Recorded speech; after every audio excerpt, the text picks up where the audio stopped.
Salut tout le monde, donc Maximilien, nouvelle recrue, premier top. Alors qu'as-tu fait aujourd'hui? J'ai un corps top avec Trou Draco et j'ai un corps perdu en top 32. Mais c'est une défaite qui passe parce que j'ai fini 32e des rounds. Ouais. Malgré, j'étais quand même à 9-1, donc je perds la dernière à 9-1 et j'ai quand même fait 32e. Donc c'est une défaite qui passe un peu mieux du coup. Ouais.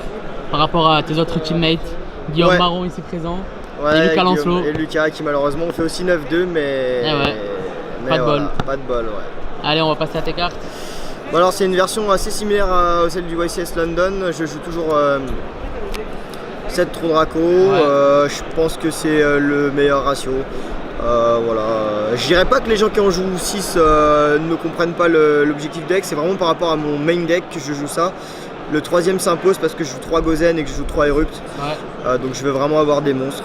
Et je joue aussi Pot des Désirs. Donc c'est pour cette raison là. Après les gens qui jouent pas Pot des Désirs ou pas Gozen ou pas Erupt, je peux les comprendre, mais dans ma version je pense que 7 c'est indispensable. Au niveau des draws, les cartes de tricheur, celle-là, je l'ai pas mal pioché à ce tournoi là, contrairement à Londres. Et quand on la pioche on est plutôt content, donc c'est cool. 3 pods de Desire, plus d'Upstart, je joue à plus que 40. Je sais, vous pouvez me cracher dessus, mais voilà, je voulais jouer une tech card, j'avais pas la place dans le side, donc je l'ai foutu en main deck. Donc je joue à 42. Les 5 diagrammes, évidemment, on a besoin de le piocher parce que nos monstres ont moins de 2005 et avec diagramme ils ont plus de 2005 et puis ça cherche tout le deck, donc voilà, c'est trop fort. L'engine Trou Draco, 3-3, bon voilà, les extra tributes sont incroyables, le fait de shuffle pour aller au grind game c'est trop important, donc, et ça se fait piocher. Donc, ouais. Et la petite tech, Strike of the Monarch. Alors pourquoi je l'ai joué? Je l'ai joué en side avant. Je l'ai joué parce que je me suis dit que j'allais jouer pas mal de SS et au final j'en ai joué que 3.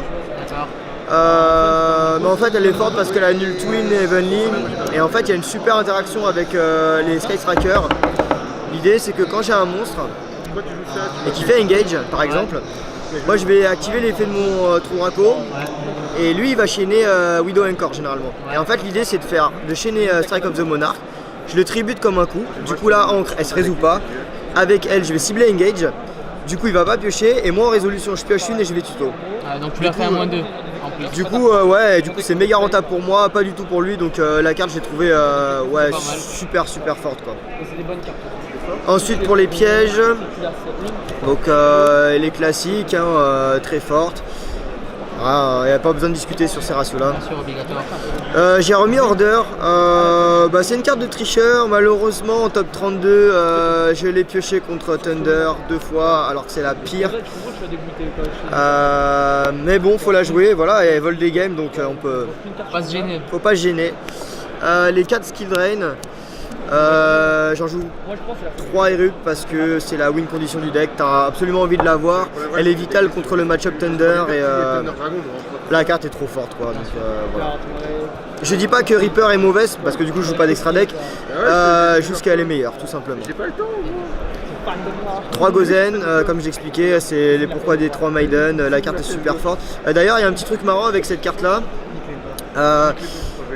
C'est qu'elle a un deuxième effet du cimetière, on peut la bannir et on change tous les attributs sur le terrain, si bien que quand on a un setup avec voilà, ça fait dire quand on a un setup avec deux Maiden et qu'on a un Ignis, et ben on la bannit, on les fait passer feu et on peut jouer nos feux et on peut OTK, donc c'est super cool. Bon, ça m'est pas arrivé mais ça peut arriver. Et 2 Waterfall, pareil, ça dodge le Afterburner, ça fait des briques quand on a trop de monstres, ça fait tuto les monstres. Voilà, et puis ça permet de changer de couleur des fois parce que des fois on est obligé d'invoquer Dynamite et quand on a Gozen on se bloque tout seul, donc voilà, c'est super cool. Vu que tu joues Erupt, je te demande pas si tu joues un extra deck, donc passons au side. On va passer au side directement en effet. Donc pour le side,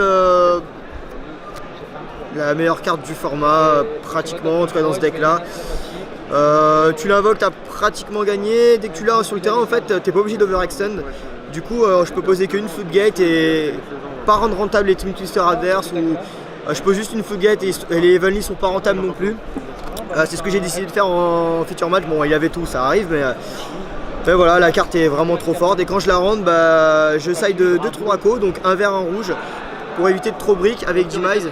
Et je les rentre très souvent avec elle, que je swap avec Gozen aussi. Et je side out un Strike of the Monarch pour pas brick et c'était parfait, les changements en fonction du match-up c'était vraiment parfait. Enfin pour moi c'était parfait. Ensuite j'ai joué 2 sphères, c'est la raison pour laquelle j'ai joué les strikes du Monarch main deck. Je sais pas trop quoi en penser, parce qu'en fait c'était pour Thunder Dragon. Et la seule fois où je l'ai pioché il m'a laissé commencer. Donc un petit peu triste mais bon. Je pense que je la rejouerai quand même mais elle était pas incroyable. Peut-être jouer des ogres à la place contre les FTK, je pense. C'est envisageable mais voilà. Là les gars maintenant. Ensuite les 3 Shard Raid contre SS généralement, puis les decks qui tuto beaucoup, hein, donc le Mirror j'en ai pas joué, mais Trickstar j'en ai joué 2 donc je l'ai rentré. Et voilà, c'est vraiment une très bonne carte contre SS, ça permet d'améliorer le match-up donc pour moi elle est indispensable. Surtout quand tu te fais twin, t'as besoin de CA pour comeback et elle est incroyable. Ensuite la seule entrap que le deck peut jouer, Infinite. Voilà, je l'ai pas mis main deck parce que je me dis si je dois jouer contre Thunder, contre Dark Warrior, je perds, c'est pas grave, je gagne les 2 autres. C'est ce qui s'est passé donc c'est plutôt cool.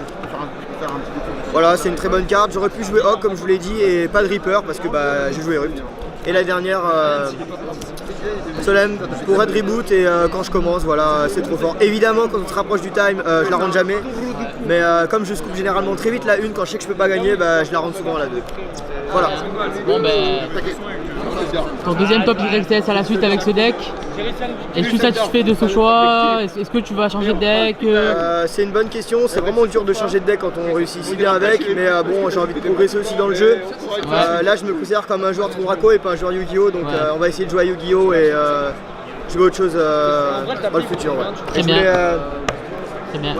Chambrer un peu Jean parce que City a perdu contre Chelsea, donc voilà, je suis un peu deck qu'il est perdu mais c'est comme ça et puis voilà, hein, je suis très content d'avoir rejoint la team en tout cas. Très bien, bon salut à tous. Ciao.